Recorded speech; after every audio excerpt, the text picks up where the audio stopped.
Train کا سفر جاری تھا۔ عرفا ناک کی نوک کھڑکی کے شیشے سے ٹکائے باہر کے مناظر دیکھنے کی ناکام کوشش کر رہی تھی۔ دھند نے تمام مناظر دھندلا دیے تھے۔ شفافیت معدوم تھی۔ دل چاہا نفیس سا ڈسٹر لے کر آسمان کا چہرہ نرمی سے صاف کر دے، ساری گرد جھاڑ دے اور ماحول نکھر جائے۔ اشرف کی رنگت گہری سانولی تھی اور تعلیم بھی واجبی سی۔ اس کے باوجود ابا اسے اپنی فرزندی میں لینا چاہتے تھے، اس لیے کہ وہ اس شخص کے باطنی حسن کو پرکھ چکے تھے۔ وہ صرف ان کے مرحوم بھائی کا بیٹا نہ تھا، ایک بہترین انسان تھا جسے حصول علم کے مواقع نہ مل سکے مگر تجربہ اس کا استاد رہا تھا۔ اشرف گاؤں کا نمبردار تھا، کم عمر مگر ہر دل عزیز۔ گاؤں میں سب اس کی عزت کرتے، اس کے شائستہ اتوار اور حسن اخلاق کی بدولت۔ بیٹا، والدین اپنی اولاد کا کبھی برا نہیں چاہتے۔ ذہنی سکون اور قلبی اطمینان بہت بڑی دولت ہوتے ہیں۔ گاؤں میں رہنا کوئی معیوب بات نہیں ہے۔ اسلم صاحب نے اپنی بیٹی مہرو کو ہر ممکن طریقے سے منانے کی کوشش کی مگر اس کا انکار اقرار میں نہ بدل سکا۔ ابا کو بہت مان تھا اپنی دوسری بیٹی منزہ کی سادگی اور اطاعت شعاری پر۔ انہوں نے رشتے کے لیے ہاں کر دی، مہرو کے لیے نہیں، منزہ کے لیے۔ منزہ خاموش رہی۔ اس کی خاموشی کو والدین نے اس کی رضامندی جانا مگر اس کے دل میں نفرت پلنا شروع ہو گئی۔ مہرو کے چھوٹے کپڑے ہوتے تو منزہ پہنتی، مہرو کی کتابیں ہر سال منزہ کو ملتی، اس لیے کہ ایک درجے کا فرق تھا ان کی جماعتوں میں۔ آج جس بندے کو مہرو نے ٹھکرایا وہ منزہ کے لیے منتخب کر لیا گیا۔ بات مہرو سے مقابلے کی تھی اور تمام تر نفرتیں اور اذیتیں سہنا پڑیں اشرف کو۔ مہرو کا بیاہ ہوا اور وہ کینیڈا پرواز کر گئی۔ منزہ رخصت ہو کر اشرف کے گاؤں آ گئی۔ اس سفر میں مٹی کے بگولے اڑے تو ساری گرد منزہ کے دل و دماغ کو آلودہ کر گئی۔ سوچ کے دائرے سمٹتے گئے، نفرت تہ در تہ جگہ بناتی گئی۔ اور اشرف، وہ تو بہت خوش تھا۔ آم، جامن، کینو، فالسے کے پودوں میں گھرا اس کا خوبصورت گھر، سرسبز لان میں آرائشی پودے، وسیع برآمدہ، برآمدے کے ستونے سے لپٹی پھولوں کی بیلیں۔ اشرف کو اپنی زندگی بے حد حسین اور مکمل لگنے لگی۔ لیکن جلد ہی اس نے محسوس کیا کہ منزہ بہت کم بات کرتی ہے۔ پہلے اس نے اس کی عادت سمجھا، اپنا وہم گردانا۔ وہ سادہ مزاج شخص اسے خوش رکھنے کی ہر ممکن کوشش کرتا، ضرورت کی ہر چیز بن کہے مہیا کرتا۔ یار، وہ کالج کی پڑھی ہوئی ہے اور میں صرف 10 جماعتیں پاس، وہ بھی گاؤں کے اسکول سے، اشرف خود سے کہتا۔ وقت کی ندی رواں دواں اشرف کی ڈولتی ڈگمگاتی حیاتی۔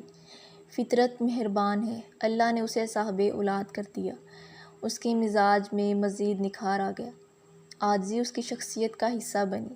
سعد اشرف اور عرفا اشرف نے اس کی زندگی میں آ کر گویا اس کے ہر دکھ اور محرومی کا مداوع کر دیا۔ اشرف کی آنکھوں کی چمک بڑھ گئی، کچھ خوابوں کی تکمیل ہوئی تھی، مزید خوابوں نے اس کے جینے کی امنگ بڑھا دی۔ ان سب میں نہیں بدلا تو وہ تھا منزہ کا مزاج۔ وہ بچوں کے لیے گھر کی مزید آرائش کا خواہاں تھا۔ منزہ میکے گئی، اس نے گھر کی لان کو خوبصورت جھولوں سے سجا دیا، بچوں کے لیے فرنیچر، کھلونے۔ وہ منزہ کو سرپرائز دینا چاہتا تھا اور منزہ نے اس کے خوابوں کا محل ایک ہی ٹھوکر میں مسمار کر دیا۔ اس نے میکے سے واپسی کا پروگرام رکھا ہی نہ تھا۔ بیٹے، تم اپنی جنت کو ٹھکرا رہی ہو۔ ابا جان، میرا دل کبھی لگا ہی نہیں گاؤں میں۔ اس نے انتہائی سرد مہری سے اپنے باپ کی طرف دیکھا۔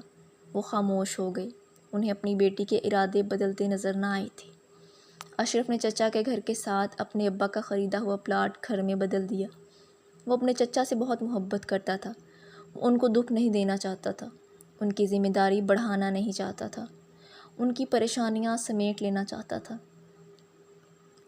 اگرچہ اشرف کے لیے گاؤں چھوڑ کر شہر منتقل ہونا بہت مشکل تھا لیکن وہ کثرت سے شہر کے چکر لگاتا، گاؤں کی تمام سوغاتیں پہنچاتا اور منزہ حق سمجھ کر اسے وصول کرتی۔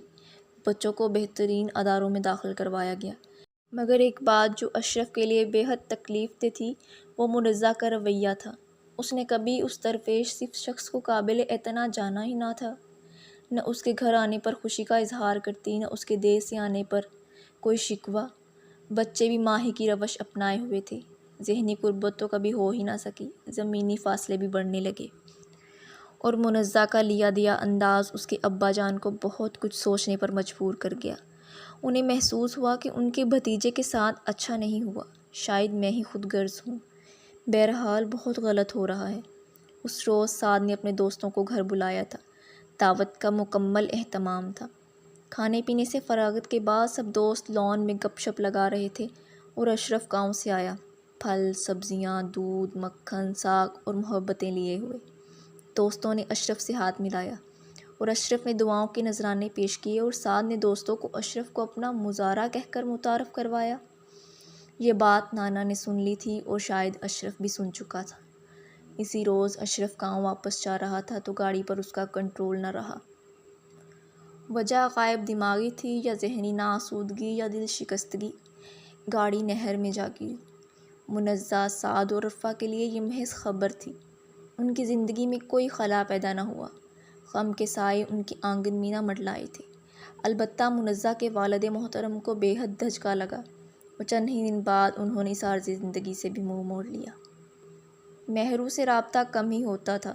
وہ منزہ کے خیالات کے مطابق اس جادوئی دنیا کے سحر میں گرفتار تھی اور مزے کی زندگی گزار رہی تھی، اور ایک میں، بے چارگی اور خود ترسی کا شکار منزہ اپنے پاس موجود آسائشوں اور نعمتوں کا شکر کرنا تو دور کی بات، ان کا ادراک ہی نہ کر پاتی۔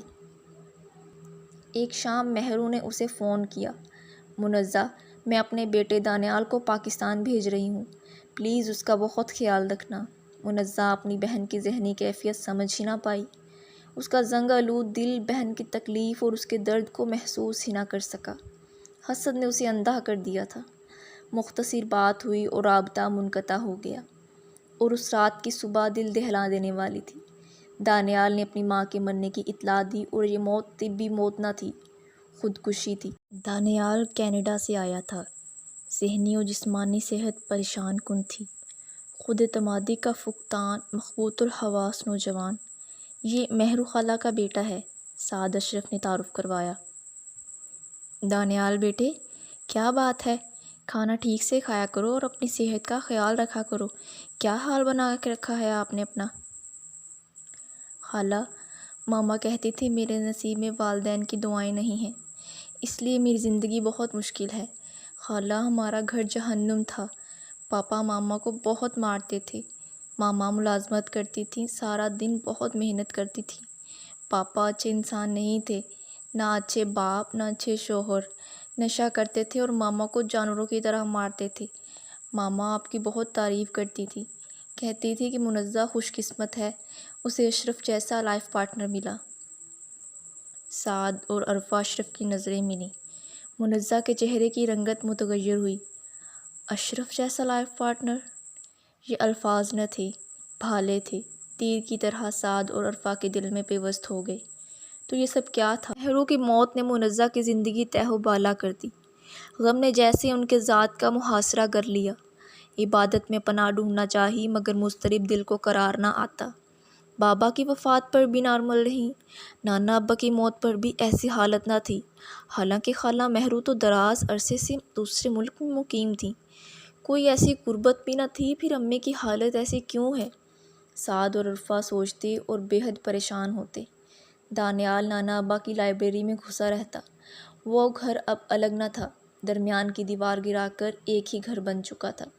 سعد دانیال کو تلاش کرتا ہوا نانا ابا کے کمرے میں پہنچا اور وہ مطالعے میں مگن تھا۔ دانیال، واہ یار، موجیں ہیں! تو کتابوں کا شدائی ہے اور یہاں بہترین کتابوں کا ذخیرہ موجود ہے۔ سعد نے ایک دراز کھولی تو اس کے ہتھے ایک ڈائری لگی۔ وہ نانا کی ڈائری تھی۔ میری قسمت کتنی کھوٹی ہے، میری دو بیٹیاں منزہ اور مہرو۔ مہرو بیرون ملک ہے اور اس نے اپنی ضدی طبیعت اور ہٹ دھرمی کی بدولت اپنی پسند کی شادی کی اور وہاں کیسی زندگی اس کا نصیب بنی۔ میری پھول سی بچی روز مرتی ہے اور روز جیتی ہے۔ میں نے اسے بہت سمجھایا کہ واپس آ جاؤ، اس قہری کھائی سے نکلو، مگر اس کا انکار کہ ابا جان میں کس منہ سے آؤں۔ اور میری دوسری بیٹی منزہ، جس کے لیے میں نے ہیرے جیسے اشرف کا انتخاب کیا، مگر میری احمق بیٹی غالباً اس کی ظاہری شخصیت، اس کی سیاہ رنگت کی وجہ سے اسے ناپسند کرتی ہے۔ وہ اس کے باطنی اوصاف کا ادراک ہی نہیں کر پائی۔ میرا دل کڑتا ہے اپنے اشرف کے لیے۔ اس نے کبھی مجھ سے شکوہ نہیں کیا، لیکن اداسی نے اس کی آنکھوں میں بسیرا کر لیا ہے۔ اور پھر بچے بھی اس سے دور ہیں، ماں کی ہی روش اپنا چکے ہیں۔ وہ بچوں کی رفاقت اور محبت کے لیے ترستا ہے۔ خدایا میری دعاؤں میں تاثیر کیوں نہیں ہے؟ سعد ڈائری کے اوراق پلٹ رہا تھا اور ساری دھن چھٹتی جا رہی تھی۔ اسے علم ہی نہ تھا کہ اس کی آنکھوں سے آنسو بہہ رہے ہیں۔ اسے یاد آیا ایک مرتبہ گاؤں گئے تو بابا نے نیا سوٹ پہنا ہوا تھا۔ پھپھو نے کہا، واہ باؤ، نیا سوٹ مبارک ہو، میرا ویر بہت سونا لگ رہا ہے۔ سعد اور ماں پاس ہی تھے۔ ہاں بہت پیارا لگ رہا ہے، مگر گردن سے نیچے تک۔ سعد کو اس جملے کی کڑواہٹ آج محسوس ہوئی اور اس کو لگا کہ اس کا دل صدمے سے پھٹ جائے گا۔ کتنی تلخ حقیقت ہے کہ باپ کے ہوتے ہوئے ہم اس کی شفقت محبت سے محروم رہے، اور یہ ساری غلطی ہماری ماں کی ہے۔ آج ہمارے پاس صرف ایک ماں ہے۔ سعد آج اس گتھی کو بھی سلجھا چکا تھا کہ ماں نے خالہ کی موت کا زیادہ اثر کیوں لیا۔ یہ خالہ کی موت کا غم نہیں، یہ پچھتاوا اور ضمیر کی ملامت ہے۔ بے بسی ہے کہ مداوا اب ہو نہیں سکتا۔ منزہ نے سعد سے اپنی خواہش کا اظہار کیا۔ میں تمہاری شادی کرنا چاہتی ہوں سعد۔ سعد نے کہا، امی میں شادی نہیں کروں گا۔ اگر میری قسمت میرے بابا جیسی ہوئی تو میں سہ نہیں پاؤں گا، مجھے میرے حال پر چھوڑ دیں۔ عرفہ اشرف کا کہنا تھا کہ اگر شادی شدہ زندگی ایسی ہوتی ہے جیسی آپ اور بابا کی تھی یا پھر خالہ مہرو کی تو میں باز آئی اس سے۔ یہ بہت بڑی سزا ہے جو مجھے ملی ہے، اور میں یقیناً اسی سزا کی مستحق ہوں۔ منزہ شکست خوردہ سی اشرف کی اکلوتی تصویر کے سامنے کھڑی تھی، اور اس کی آنکھوں سے آنسو بہہ رہے تھے، ندامت کے آنسو۔